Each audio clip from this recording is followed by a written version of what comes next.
El libro de Apocalipsis fue escrito 90 años después del primer siglo, o durante los primeros 90 años del primer siglo, por el apóstol Juan, cuando él se encontraba exiliado en la isla de Patmos, que es una isla que se encuentra geográficamente junto a Grecia, junto al mar Egeo. Cuando vayan ustedes a visitar Grecia o Italia en algún viaje, o a Israel, vayan ustedes a la isla de Éfeso, y ahí está todavía la tumba donde se supone que murió Juan y donde recibió esta visión de Dios. Y este libro del Apocalipsis, en el versículo 19 del capítulo 1, vemos que el Espíritu Santo lo divide de tres maneras. El Apocalipsis está dividido de tres maneras. Y le dice Cristo a Juan: escribe las cosas que has visto, tiempo presente, que se encuentran en el capítulo 1. Escribe las cosas que son, o sea, las iglesias, capítulo 2 y capítulo 3, que es lo que vamos a comenzar a estudiar profundamente esta mañana. Y en tercer lugar, y las que han de ser después de ¿qué cosa? De estas, o sea, después de las iglesias, que comienza el capítulo 4 hasta el capítulo 19. Entonces el capítulo 1 es lo que es, el capítulo 2 y 3 las cosas o el tiempo de la iglesia, y el capítulo 4 en adelante la iglesia ya no se encuentra. Y así comienza el capítulo 4, versículo 1. Oí una voz que me dijo: sube acá. Y vemos que es un tipo del arrebatamiento de la iglesia. Así que del capítulo 4 al capítulo 19 la iglesia ya no vuelve a aparecer en el libro del Apocalipsis, porque la iglesia no va a estar aquí en el tiempo de la gran tribulación. Gracias a Dios. Y cuando nosotros comenzamos a descubrir, como lo vamos a compartir en el desayuno, de que somos realmente la última generación, yo puedo estar seguro que tu vida no va a ser la misma. Cuando cobres conciencia que nos encontramos en la orillita de en cualquier momento el Señor viene por nosotros, tú vas a comenzar a cambiar tu manera de vivir, de pensar. Vas a tener que arreglar las cosas que tienes que arreglar lo más rápido posible para que seas digno de ser arrebatado. Y no creas que cuando oigas que millones de personas desaparecieron en el mundo, te quedes aquí y tu esposa ya no está aquí, o tu esposo, o tus papás, o tus hijos. Llegas a la iglesia y aquí ni pastores, ni casi no hay nadie de gente, y digas: fue verdad, ¿qué harías? ¿Qué harías? ¿Caerías llorando en el suelo aquí en medio de un pasillo en la iglesia a la que tú pertenezcas, jalándote los pelos y diciendo: Dios mío, pero ¿por qué no tomé en serio a Dios? ¿Por qué no realmente hice caso de las cosas que oí cada domingo o entre semana en los estudios bíblicos? ¿Por qué yo no pude realmente entender que con Dios no se juega? Y que estamos en tiempos en que Dios nos está con este libro anunciando: vengo pronto por ustedes. En el capítulo 2 ya se describen 7 iglesias. El número 7 en la Biblia es un número que se usa para la perfección, para lo que está completo. Porque en la Biblia hay lo que se llama la gematría. La numerología se puede confundir con la famosa cábala, porque hay, ¿verdad? Como dicen, el número 13 es un número de mala suerte, y en hoteles no hay el número 13, o pasar debajo de una escalera es mala suerte, o encontrarte un gato negro es mala suerte, que son supersticiones y que son cosas que no tienen nada que ver con el cristianismo y que tenemos que desechar de nuestra vida. Yo en una escalera paso por debajo, ¿y qué le digo a la escalera? ¿Y qué pasé debajo de ti? ¿Y qué? Por el amor de Dios. Un gato negro, lo asusto yo al gato negro. Entonces, pero en la Biblia hay lo que se llama la gematría, porque el idioma hebreo y el lenguaje griego, que fueron los dos lenguajes, con la excepción del libro de Daniel, del capítulo 2 al capítulo 7 de Daniel, fue escrito en arameo. Es la única excepción en toda la Biblia. pero todo el Antiguo Testamento fue escrito en hebreo y en griego el Nuevo Testamento. Entonces, el lenguaje hebreo tiene en cada letra un símbolo numérico. Por ejemplo, cuando venimos al lenguaje de griego, sabemos que la B es el 5, la X el 10, 2X 20, una X un palito y una X 19. ¿De dónde salían esos símbolos que le llamamos romanos? Precisamente del griego koiné, que fue la cultura helénica que absorbió completamente toda la cultura que había en el Medio Oriente. Los romanos la absorbieron también y comenzaron a desarrollar el griego como uno de los lenguajes que establecieron el mundo romano hace aproximadamente 20 siglos. Entonces, cuando venimos a la Biblia, el número 1 representa la unidad. Dice la Biblia, en un matrimonio, tú y tu esposa no son dos. Son dos físicamente, pero espiritualmente son uno delante de mí. Dice Cristo en Juan 17, para que todos seamos uno. ¿Pero cómo? Hoy somos miles o millones de cristianos. A los ojos de Dios, la iglesia es una. Visiblemente somos muchas, pero una es la iglesia universal. Entonces hay la iglesia universal invisible, que es la verdadera, y la iglesia visible, que es la que está en todas las iglesias del mundo entero, mezclada con cazacuatas, coralillos, cascabeles, lobos, alacranes. La iglesia visible, donde tú y yo estamos ahorita en esta mañana, estamos mezclados aquí. No todos los que estamos aquí somos cristianos, ni todos los que estamos aquí en esta mañana y en cualquier iglesia del mundo no es una iglesia pura. Siempre la iglesia visible crecerá mezclada con la cizaña. Siempre habrá cizaña en medio de nosotros. Pero la iglesia universal, la que es una delante de Dios, fue la que fue bautizada con el Espíritu Santo en el cuerpo de Cristo, al cual pertenecemos cuando nos identificamos con Él y le recibimos como Señor y como Salvador. El número 2 en la Biblia representa el testimonio. Cristo mandaba de 2 en 2 a sus discípulos a testificar. Y esto era para protegerse. Por ejemplo, hace muchos años había un gran predicador, David Wilkerson, que se acaba de matar hace un año más o menos, ahí en Texas precisamente. Y yo recuerdo que él dejó todo lo que era la atención, la televisión, etcétera, etcétera, y se fue a fundar en Nueva York una organización llamada en inglés Teen Challenge, desafío a la juventud o reto a la juventud. Él se hizo famoso porque él sacó de Nueva York, del Bronx de Nueva York, a un muchacho llamado, que comenzó era el jefe de los Mau Mau, y era uno de los muchachos más drogadictos y de los peores que había, y entonces sacó un libro que se llamó El filo de la navaja. Pero cuando comenzaron a ganar los drogadictos, comenzaron también a ganar a las prostitutas.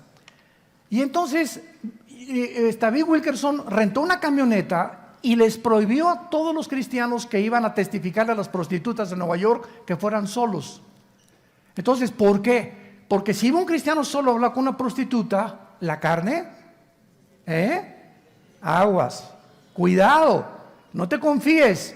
Tú tratas de testificar. Por eso a los pastores yo les aconsejo, nunca un pastor le dé un testimonio o un consejo a una mujer joven. A las viejitas está bien. ¿Por qué? Porque estamos arriesgando una relación sentimental que nos gana la carne y el diablo. Entonces Dios dijo, vayan de 2 en 2. Entonces David Wilkerson comenzó a obedecer a Dios y ver la sabiduría de Dios. Entonces bajaban a testificar de parejas, vendían 2 o 4 o 2, 3 parejas, y es mucho más difícil. Las subieron a una camioneta a las prostitutas que aceptaban ser rehabilitadas, pero ya iban con 2 o 3 matrimonios.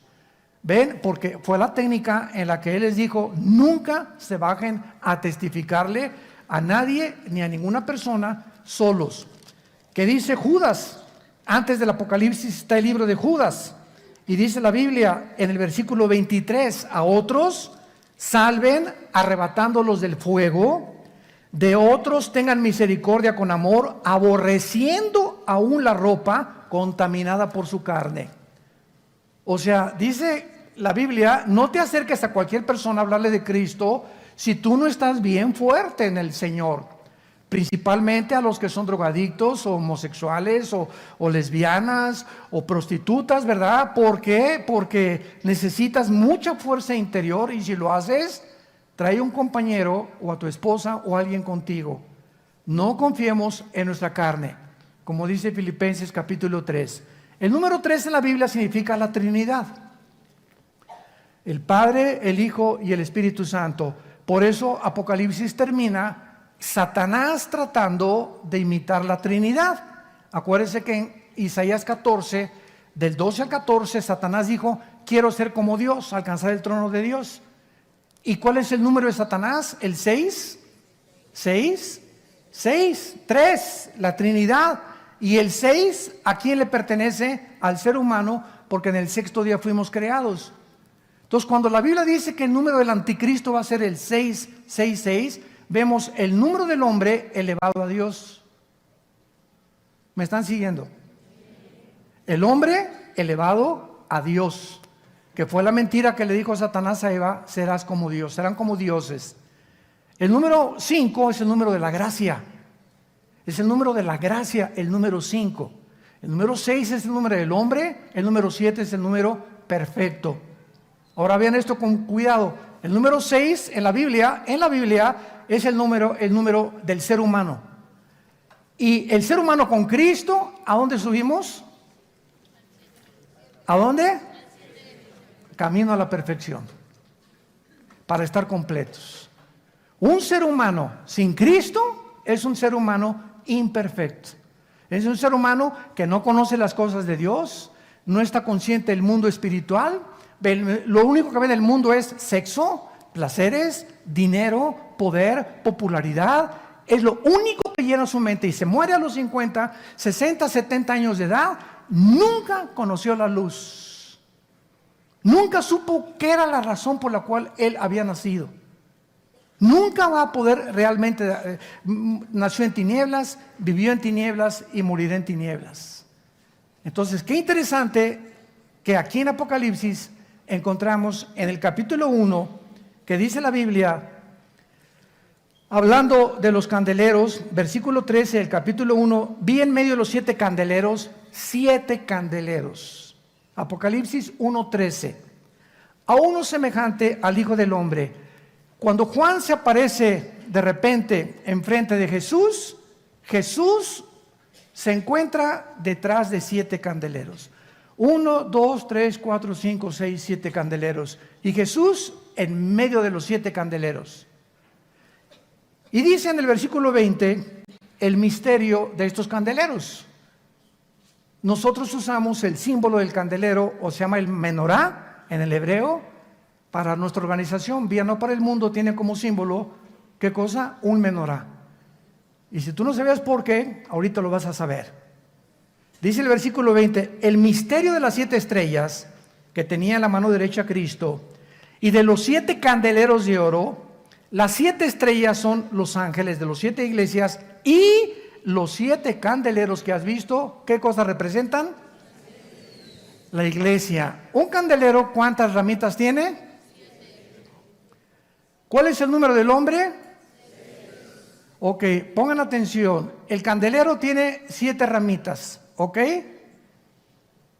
3 a la izquierda y 3 a la derecha. ¿Y el del medio? Es Jesús. Es la iglesia con Jesús lo que nos lleva a la madurez. Para que no nos equivoquemos en los símbolos que aparecen, como las cabezas y los cuernos, etcétera, etcétera, que nos lo interpreta el libro de Daniel.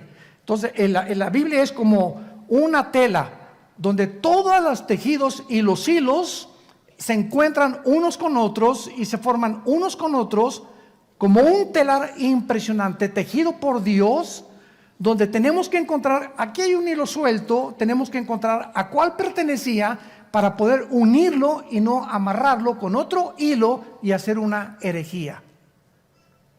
Y es el problema de los cristianos nuevos o que quieren aspirar a un liderazgo espiritual y no tienen el conocimiento suficiente o los años suficientes en el estudio de la Biblia para atreverse a dirigir una iglesia o a tratar de enseñar la teología de los símbolos o de los libros proféticos de Dios.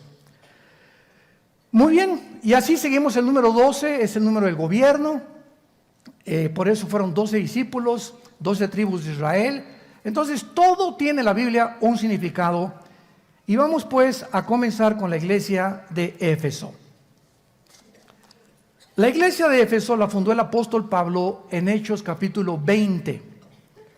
Es la iglesia donde él pasó 3 años con ellos. Y recuerden ustedes que ahí en Hechos 20, cuando se va a la playa Pablo, van todos los cristianos detrás de él llorando. Oye Pablo, ¿cómo nos vas a dejar aquí?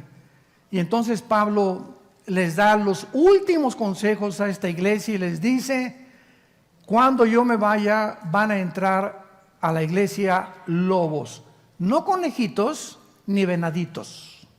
Van a entrar lobos a la iglesia, sí, abran los oídos. Por lo tanto, les dice a los líderes: a ustedes los responsabilizo de todas estas ovejas para que cuiden la sana doctrina.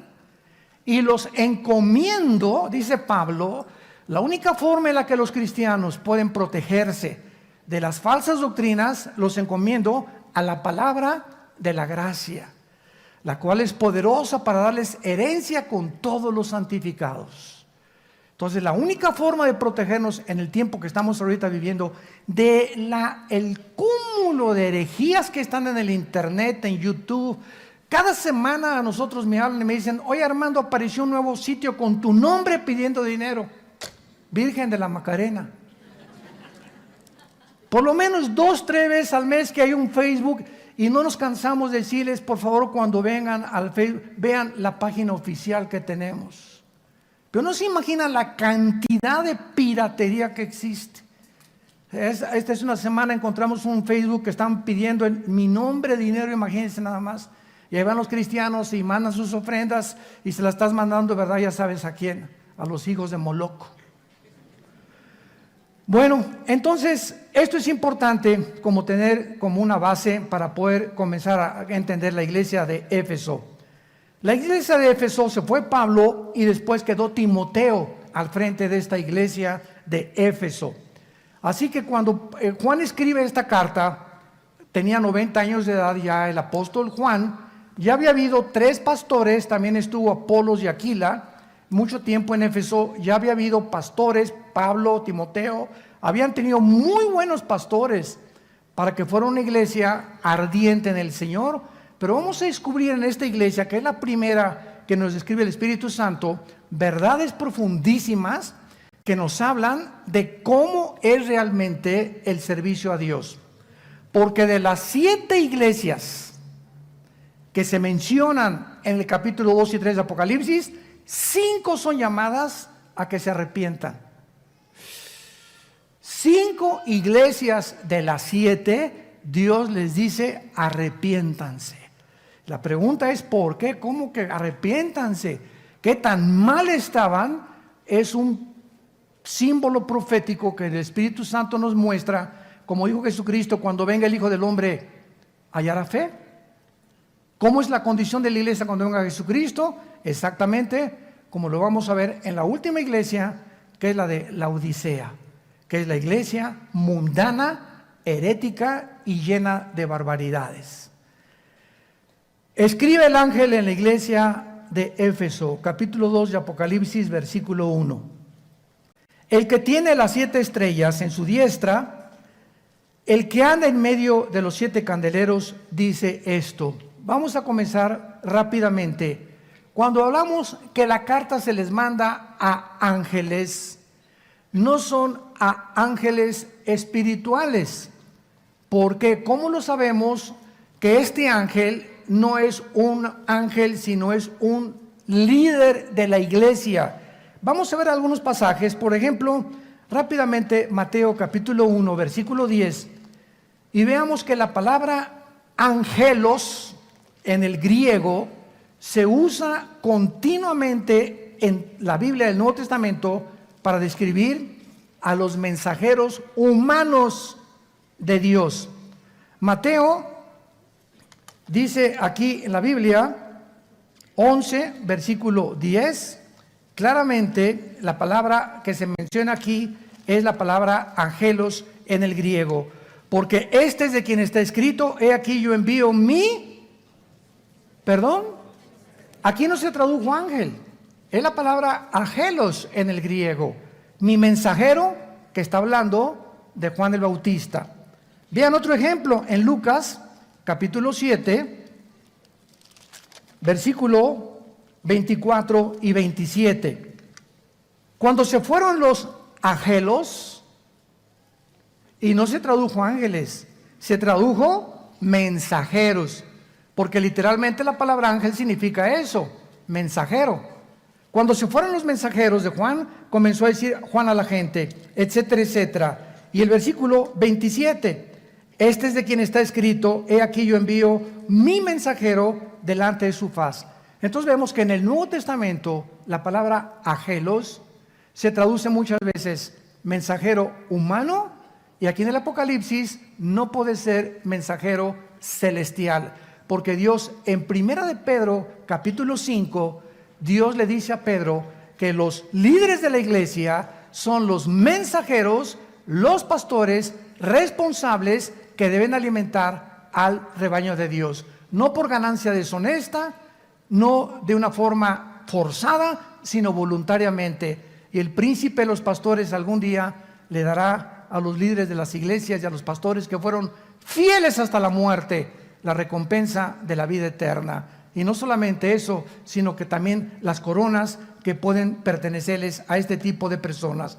Muy bien, entonces este mensaje es enviado a los líderes de las iglesias, pero también a los individuos de las iglesias, porque la aplicación tiene 2 o 3 formas de principio espiritual. Número 2, Éfeso era una iglesia que era en un puerto llena de maldad, de paganismo, porque tenían a la diosa Artemisa, diosa de los efesios o Diana de los efesios. Era el templo dedicado a esta diosa y se consideró una de las maravillas del mundo. También tenían templos en Roma a los emperadores Adriano y Severo. Abundaba Éfeso, este puerto, en las supersticiones, brujerías, astrología, hechicería. Por todos lados vendían amuletos, como los que se están vendiendo ahora a las cristianas. Te vendo este pañuelito ungido para que lo pongas en tu cojín y te acuestes y se te vaya tu dolor de cabeza. Y te vendo este aceitito de Jerusalén para que te lo untes y lo untes en tu casa. El aceite con el que cocina mi esposa está igual de ungido que ese que me están vendiendo. Por el amor de Dios, son amuletos. El momento en que nosotros quitamos nuestros ojos en Jesús y nuestra fe, que Él es el autor y consumador de la fe, y lo ponemos en un objeto, en una persona, en una organización, en un amuleto, en ese momento estamos alejándonos de Dios. Estamos apostatando. Porque nuestra fe no está en un amuleto. Si yo tengo un amuleto, si tengo ese aceite, mi fe, mi confianza está en el Dios todopoderoso que habita dentro de mí y con el cual tengo comunión todos los días. De otra forma, nos comenzamos a alejar completamente del Señor. Y vengan a esta iglesia que está cayendo polvito de oro del techo. Dios mío santo, Jesús, María y José y el burrito que los acompaña. Y de repente pues se descubrió que uno de los ahí pusieron los ventiladores. ¿Cómo se llama esa brillantina? ¿Cómo se llama lambrina? ¿Cómo se llama? Diamantina. Hágame el favor nada más. Como yo le dije una vez a un hermano, mira que el polvito que cayó en la iglesia, con cualquier joyero llévaselo cabeza de... Que él te diga si es diamantina o si es oro, por el amor de Dios. Es que el hermano le soldó con una cosa de oro Dios y le tapó la muela de oro. ¿Y por qué no le puso una nueva? Dios no trabaja así. Dios trabaja completo en todo lo que Él hace. Entonces estamos en un tiempo, hermanos, en el que de veras, como les dije al principio, tenemos que ya levantar los ojos y tomar en serio a Dios y tomar en cuenta su palabra. Entonces, esta iglesia estaba edificada en un puerto, como lo acabamos de ver, donde a Pablo lo apedrearon. Vayan ustedes a Hechos capítulo 20, porque comenzó a perjudicar el negocio de la venta de amuletos. Y casi lo matan a pedradas, si no es que lo rescatan de Éfeso. Ahora, muy bien, observamos varias cosas en el versículo 1. Dice Jesucristo y se identifica como el que tiene las estrellas en su diestra. Los líderes de las iglesias no son colocados por institutos bíblicos ni por seminarios teológicos. Los líderes de las iglesias son llamados y son escogidos por Dios. Yo no estoy diciendo que no te prepares porque un seminario teológico no se debe preparar e instituto bíblico. Y es lo mismo que meterme a estudiar ingeniería, pero yo no tengo la vocación para ser ingeniero, ni el talento para ser arquitecto. No se me da el dibujo. No te metas de arquitecto si no se te da el dibujo. Porque un arquitecto tiene que saber dibujar y tiene que gustar el dibujo y tiene que tener el talento para dibujar. Otro hijo le ama la música y tiene un oído impresionante para la música y ya toca la guitarra, ese muchacho está llamado para la música, que algún día puede entrar a un conservatorio y poder seguir esa carrera, el talento que Dios nos ha dado. Entonces, si yo tengo la capacidad para el dibujo y puedo ser arquitecto, pero alguien me dice, es que de doctor vas a ganar más. Y entonces mis talentos que Dios natural me dio, los dejo por el dinero o por el consejo de personas que no saben lo que tiene Dios en mi llamado. Por eso los padres nunca nos atrevamos a forzar a nuestros hijos. Tú tienes que ser doctor como yo soy doctor. Tú tienes que ser chofer como yo soy chofer. Y escoge la carrera de arquitectura o de abogado porque yo también soy abogado. Espérame tantito, no todos somos iguales. Veamos en 1 Corintios capítulo 12 esta verdad, en la cual es muy fácil equivocarse con nuestros propios hijos, forzarlos a que estudien algo a lo cual Dios no los ha llamado. Qué grave error. Dice 1 Corintios 12, versículo 8. Porque a vamos a ponerle a Pancho, le es dada por el Espíritu palabra de sabiduría. A otro, a Carlos, palabra de conocimiento de ciencia según el mismo Espíritu. A otro, vamos a ponerle Bernabé, le fue dado por el mismo Espíritu. A otro, a Cipriano, dones sanidades. Lo que el Espíritu Santo nos está tratando de decir es que todas las cosas que cada uno tiene son diferentes. Versículo 10, a otro hacer milagros, profecía, a otro discernimiento de espíritus, a otro diverso género de lenguas, a otro interpretación de lenguas. Versículo 11, pero todas estas cosas, ¿qué cosas? La repartición de los dones, la repartición de los talentos, las hace uno y el mismo Espíritu, repartiendo en particular, traducción a la mexicana, como a él le da la gana. Tú no escoges hablar en lenguas. No te atrevas a ponerle a alguien la mano, porque en el libro de los Hechos pasó que es un libro narrativo que narra la transición entre el judaísmo y el cristianismo, que tenía que haber estas señales, porque en el Nuevo Testamento se explica qué pasó en el libro de los Hechos. Voy a ponerte las manos. ¿Sabes una cosa? Si Dios no me dio lenguas, aunque hable y trate de hacer de lo que lo quieras, no es para mí ese don. Dios te lo dio a ti, guárdalo para ti. No trates de imponer a otros lo que Dios te dio a ti, porque todos somos diferentes delante de Dios. No tratemos de caer en esa trampa tan grande en el cristianismo. Yo hace 25, 30 años me acuerdo cuando llegaba a iglesias, pásenle aquí los que quieren hablar en lenguas. Oye, espérame tantito, si no eres el Espíritu Santo, hágame el favor nada más. O pásenle aquí a recibir el bautismo del Espíritu Santo. Oye, si hay alguien que pasa y no ha sido bautizado con el Espíritu Santo, no es cristiano. No hay entre los cristianos, los que son cristianos, pero no tienen el bautismo del Espíritu Santo, porque si les falta el bautismo del Espíritu Santo es la iniciación y el paso principal para pertenecer al cuerpo de Jesucristo. 1 Corintios 12:13. Y a todos se nos dio a beber del mismo Espíritu y todos fuimos bautizados por el mismo Espíritu. Pero hemos llegado a hacer tantas barbaridades en las iglesias y se han aceptado como si fueran verdad, porque no se ha checado y rechecado en la Biblia que lo que estamos enseñando es tradiciones que entraron hace 40 años, los 70s y los 80s, y no hemos corroborado que la Biblia enseñe eso. Entonces, así pasa con todas las cosas. Regresamos a Apocalipsis, y cuando Jesús dice que Él tiene las estrellas en su diestra, el hecho que tú hayas entrado a estudiar para ser pastor o seminario teológico no significa realmente que tú hayas sido llamado al pastorado. Ahora bien, y lo voy a decir con mucha sinceridad, no tengo por qué mentirles a ustedes. Nosotros en Vida Nueva hemos tenido 3 o 4 pastores que los hemos involucrado en el llamado al pastorado y no habían sido llamados. Y los que no son llamados, tarde o temprano se salen. Muchos son llamados, pero pocos escogidos. Entonces hay muchos llamados. No, yo quiero ser esto, yo quiero ser doctor, y ya que me doy cuenta que no sirve para doctor. Quise estudiar para contaduría, pero me doy cuenta que mis talentos no son, y pues voy a tener que dejar 2 años de universidad para meterme a lo que realmente me gusta a mí, y perdiste 2 años. Así es en el mundo espiritual.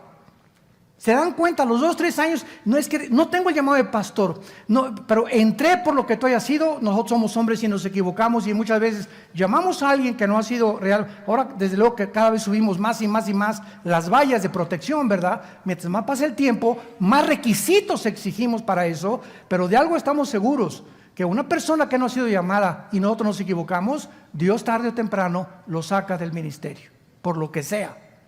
Pero no puede durar. Los que son llamados por Dios permanecen con el Señor en el ministerio.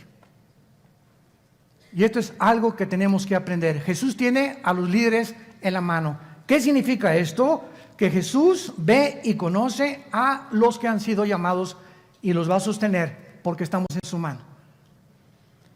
Y si Él te puso donde tú estás, no hay ningún poder del infierno ni de demonios que te pueda quitar. Nunca tengas celos de nadie. Nunca te sientas con envidia de nadie. Porque cuando Dios te llama a ser un músico, a ser un predicador, a hacer esto y el otro, siempre Él te va a sostener porque Él te llamó. Y llega el momento en que todos nosotros tenemos que recordar a Juan el Bautista. Juan el Bautista comenzó a ser la estrella, los reflectores en él, y miles se juntaban a su alrededor, y de repente sale Jesús.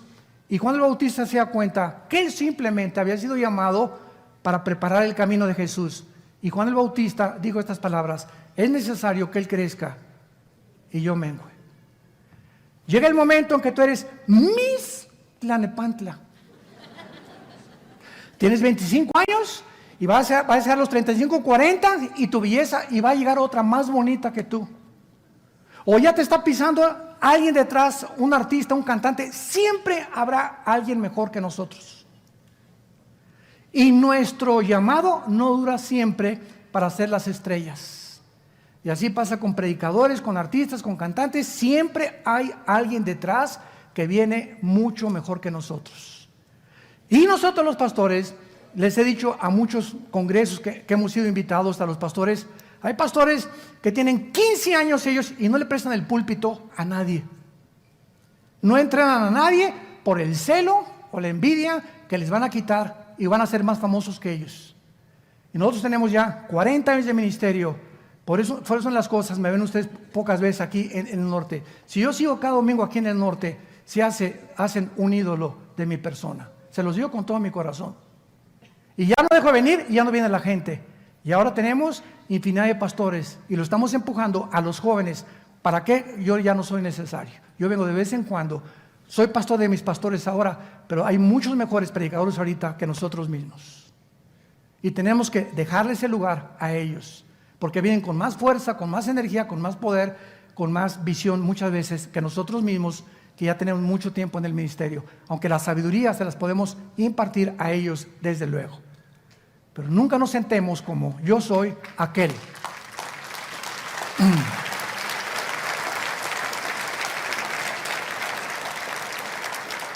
Estamos para empujar a los jóvenes, para promover a los jóvenes, para empujarlos. Súbete, tú puedes.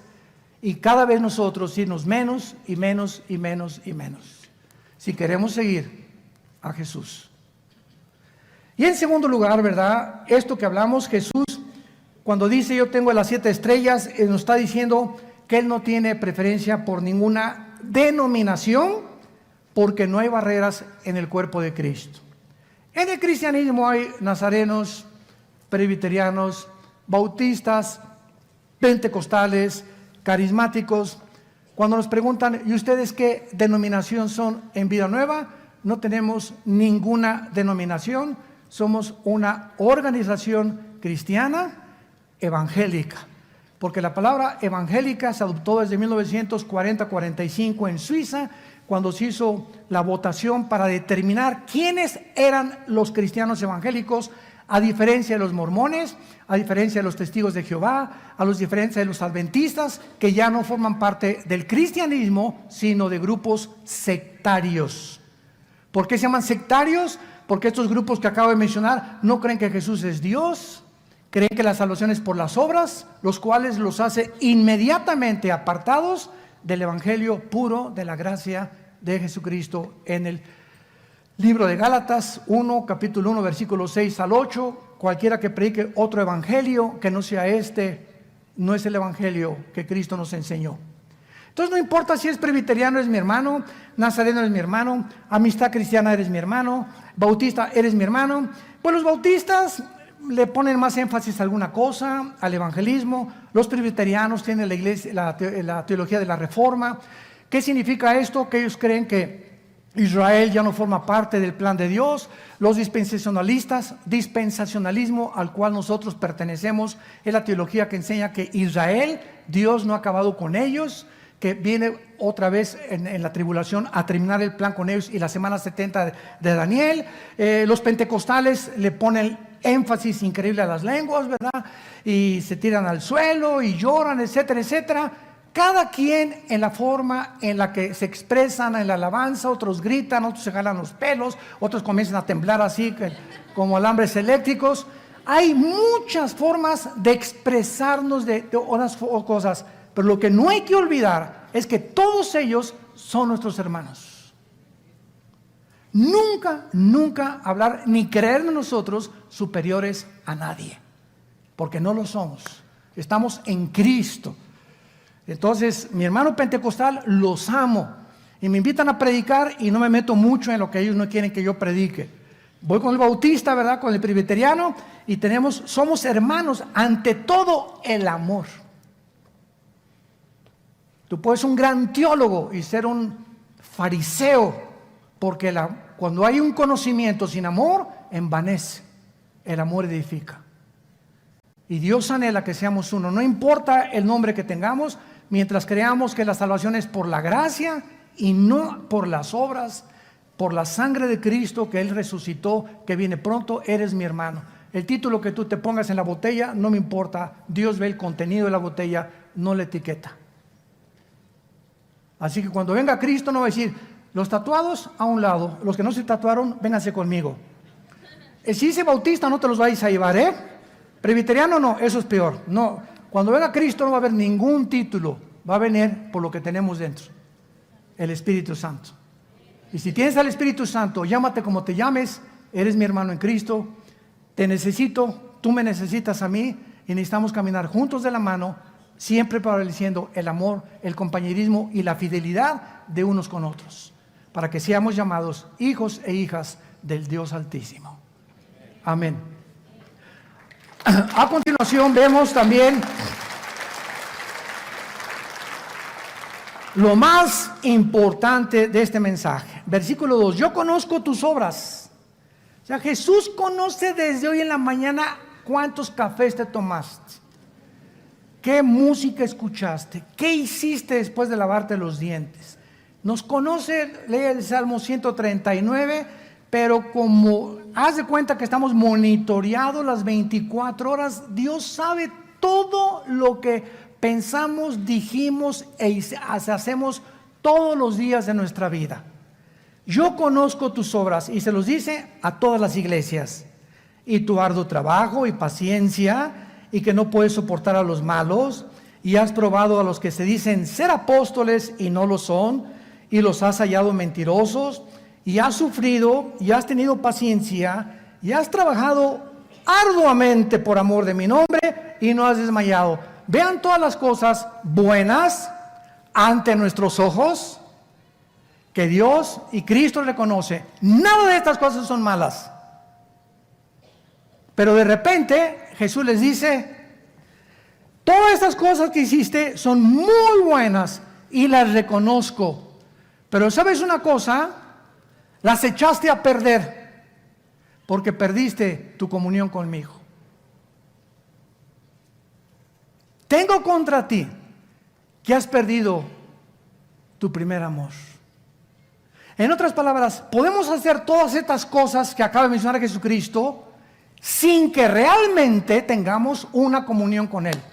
Esto es increíble. ¿De qué forma tan increíble es la carne consagrada? Si vemos a los gurús allá en el Himalaya y a todos los que se rapan el pelo, nos ganan porque se aislaron, nunca van a la discoteca, nunca ven la serie de Luis Miguel en Netflix, ni del Chapo tampoco, no toman alcohol, no toman café. Si se trata de realmente jamás haber hecho nada, no tienen la oportunidad de ver a ninguna mujer tampoco, porque allá están en un convento encerrados, nos ganan a nosotros. Los mormones ni café toman, nos ganan también, ni café toman. Los que se encierran en los conventos, ahí están guardados, no van a discoteca, no van a ningún lado, nos ganan a todos los cristianos. Porque si se trata de ver, cuando venga Jesús, qué obras hicimos, ellos están completamente arriba de nosotros. Sin embargo, ¿cuál es la diferencia? La diferencia está en que tú puedes hacer todas estas cosas, encerrarte en un convento, irte a los Himalayas, hacer buenas obras ya siendo cristiano, en la energía de la carne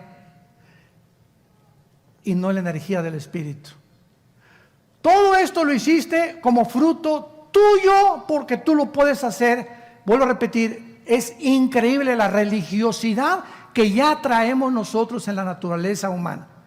Sin que el Espíritu Santo tenga nada que ver, puedo repartir folletos, puedo repartir volantes, puedo barrer la iglesia, puedo decir que soy celoso de Cristo y puedo tener celo de la doctrina, etcétera, etcétera, en el poder de mi carne. Increíble. Y con la visión de rayos X que tiene Jesucristo, les dice: todas estas cosas ustedes las hicieron porque han comido del árbol de la ciencia del bien y del mal. ¿Se acuerdan de Génesis capítulo 2? Eva y Adán. Vamos entendiendo cada vez la Biblia. No coman de ese árbol. Es el árbol del mal, ¿verdad? Óyeme bien, Adán. Ese árbol es del bien. ¿Del bien? ¿Sí? Tof es la palabra hebrea. Ra. La palabra para mal, R-A, ra. Tof y ra. El bien y el mal están en un fruto. Y si tú comes de ese fruto, tú vas a comenzar a decidir por ti mismo, Adán y Eva, qué es bueno y qué es malo. Y yo no quiero que ustedes decidan lo que es bueno y qué es malo, porque yo soy el legislador de la moral. Yo soy el que doy los mandamientos, yo soy el que decido lo que es bueno y lo que es malo. No a los ojos de ustedes, ni de la psiquiatría, ni de la arqueología, ni de la antropología, ni de la psicología, ni de nadie. Ningún ser humano puede decir para qué sirve el sexo más que Dios. ¿Cuándo debe ser usado el sexo más que Dios? ¿Qué es el matrimonio más que Dios? ¿Qué es la familia más que Dios? Todos los demás son charlatanes, porque Él es la autoridad y Él lo estableció en su palabra. Entonces, cuando tú haces muchas cosas buenas o son buenas, se echan a perder porque el fruto dentro de ti no era tu amor con Cristo todos los días. Y dice Gálatas capítulo 5, el fruto, ¿qué dice a continuación? ¿De quién es el fruto? No es de nosotros. El fruto que producimos, amor, gozo, paz, paciencia, tiene que ser el resultado de mi comunión diaria, abrazado a la vid, chupando lo que Dios me da a través de su palabra. Y ya que todas las mañanas tengo mi devocional con Cristo y mi relación con Cristo, y entiendo que eso es el cristianismo, mi comunión diaria con Él, lo que yo haga será el fruto de mi comunión en la mañana con Él. Pero si dejo de tener comunión con Jesús 1 o 2 semanas y hago muchas cosas buenas, se echan a perder porque no son del Espíritu. ¿Me van siguiendo? Tenemos que aprender a diferenciar. Dios ve los motivos. ¿Cuántos pastores vienen a querer ser pastores con motivos equivocados? ¿Por un sueldo? Porque no les fue bien en su profesión, etcétera, etcétera. ¿Cuántas personas hacen lo que hacen por motivos equivocados? ¿Cuántos políticos gobernantes hacen lo que hacen por motivos equivocados y no para servir al pueblo? En todas las áreas de la vida, Dios ve los motivos. ¿Por qué haces lo que estás haciendo? ¿Qué es lo que te impulsa? ¿Qué es lo que te mueve a hacer lo que estás haciendo? Si no es tu relación con Cristo, hoy en la mañana, lo que tú estás haciendo durante todo el día se va a echar a perder. Es el fruto del bien y del mal. Es bueno lo que estás haciendo, pero el mal lo echa a perder porque no es del árbol de la vida. ¿Sí me entienden?